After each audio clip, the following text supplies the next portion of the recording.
आज मैं आपसे एक सवाल पूछना चाहता हूं। ये जो भारतीय जनता पार्टी का हिंदू राष्ट्र है, क्या इस पे टर्म्स एंड कंडीशंस अप्लाई होती हैं? यानी कि क्या ये हिंदू राष्ट्र शर्तों के साथ लागू है?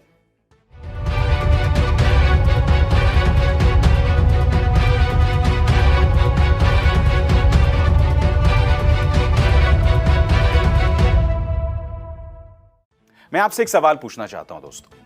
ये वीडियो देखिए, गुरुग्राम का वीडियो है। जिस जगह पर मुसलमान नमाज अदा करते हैं, वहां पर एक बार फिर जय श्री राम के नारे लगाए जा रहे हैं।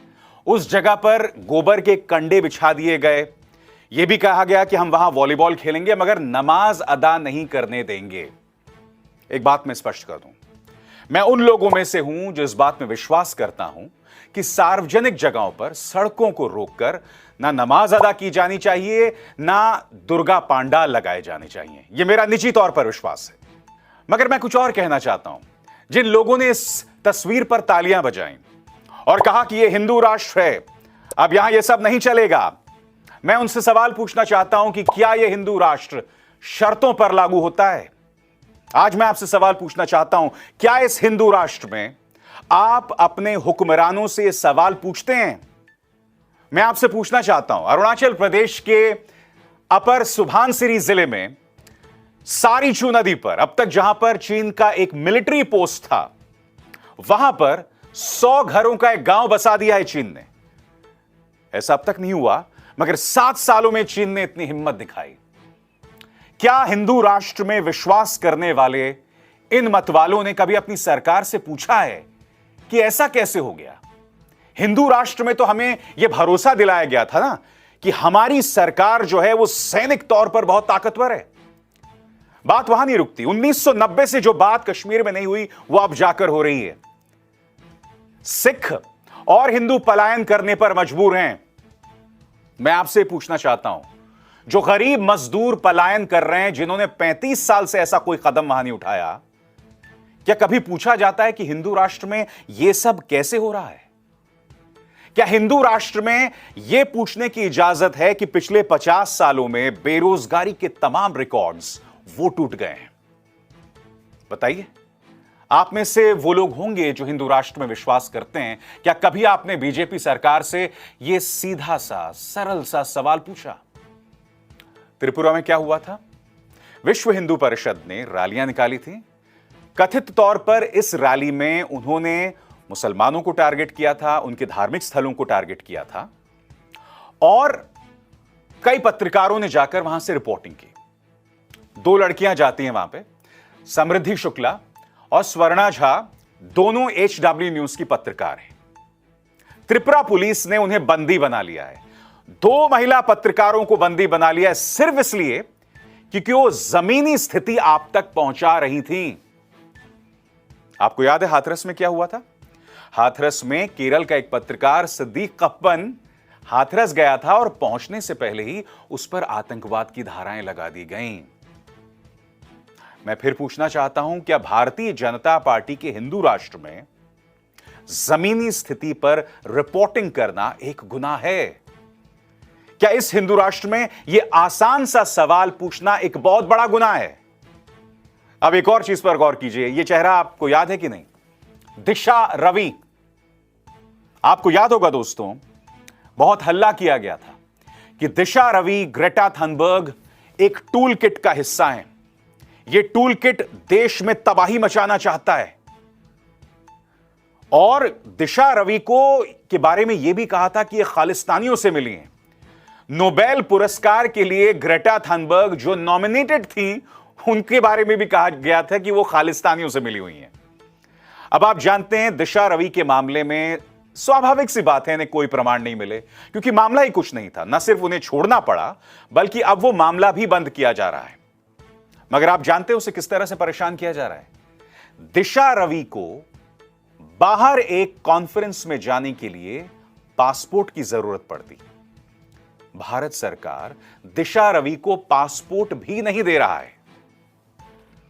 मैं समझना चाहता हूं दोस्तों, एक 21-22 साल की छात्रा अगर बाहर जाकर पर्यावरण से जुड़े मुद्दे, क्लाइमेट चेंज से जुड़े मुद्दों पर अपनी बात रखना चाहती है, तो इस हिंदू राष्ट्र की नाक कैसे कट जाएगी अगर आप उन्हें पासपोर्ट तक नहीं दे रहे हैं?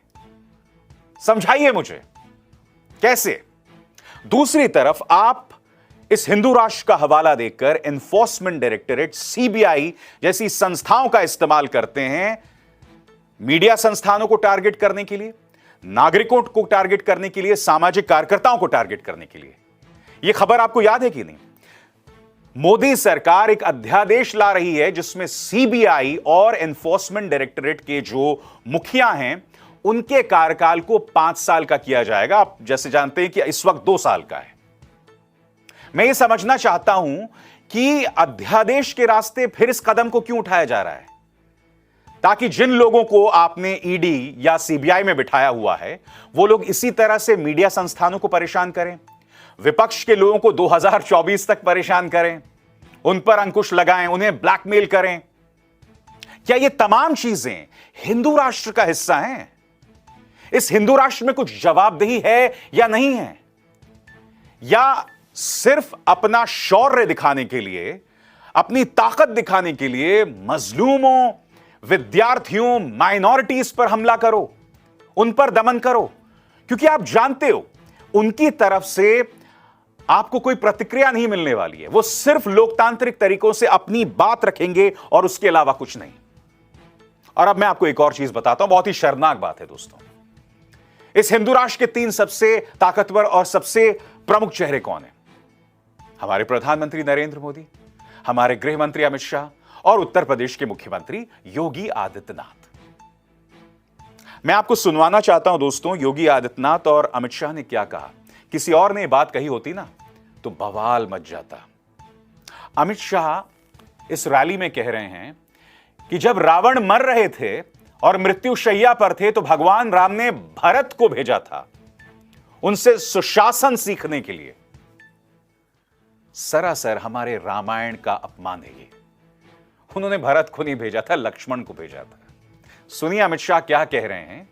ये हैं हमारे हिंदू राष्ट्र के एक प्रखर आवाज, सुनिए ना। कि जो मरण सैया पर पड़ा है और प्रभु श्री राम भरत को भेजते हैं कि रावण विद्वत जन है, इसने सुशासन के बहुत सारे पाठ अमल में लाए हैं, जमीन पर उतारा है। सोने की लंका बनाइए, उससे तनिक जाकर ये विद्या लुप्त न हो जाए, जाकर सीख लो कि सुशासन कैसे हो। और कोई झिझक के बगैर भरत को उन्होंने सुशासन के पाठ सिखाए थे। मैं फिर पूछना चाहता हूं, जो लोग राम के नाम पर वोट हासिल करते हैं, राजनीति करते हैं, उन्हें यह चीज कैसे स्वीकार हो सकती है?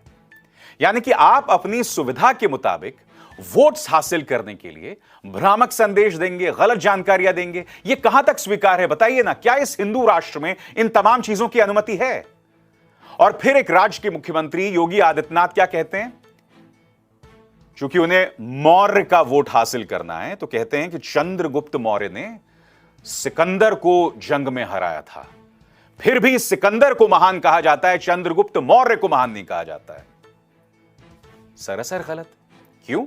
क्योंकि चंद्रगुप्त मौर्य एक अलग कालखंड में थे और सिकंदर या अलेक्जेंडर एक अलग कालखंड में थे। मगर चूंकि इन्हें मौर्य के नाम पर सियासत खेलनी है, वोट हासिल करनी है, इसलिए वो लोग भ्रामक बयान दे रहे हैं।